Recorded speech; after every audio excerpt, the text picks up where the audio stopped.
కూర చేసుకున్నామండి. బంగాళదుంపలో కొరికి బంగాళదుంపలు ఉడకబెట్టుకుని ఉడికేసుకుని ఉంచుకోవాలండి. ఇలాగా మనం ఆ తవాలో మనం ఏం చేయాలంటే ఆయిల్ పెట్టుకుని అందులో మినపప్పు, శనగపప్పు, ఆవాలు పోపేసుకోవాలండి. వేసుకుని మనం ఈ లోపల కరివేపాకు, ఎండుమిరపకాయ, పచ్చిమిరపకాయలు, 1 or 2 గార్లిక్ అండి, చిన్న జింజరు వేసుకోవాలి. ఇప్పుడు ఈ ముక్కలన్నీ ఇందులో వేసుకున్నాం. పోపు వేసాం కదా.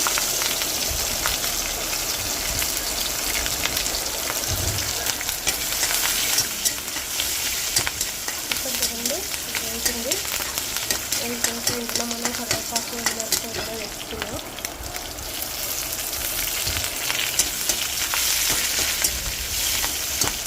చాలా సింపుల్ అయిపోతుంది, చాలా టేస్టీగా ఉంటుంది.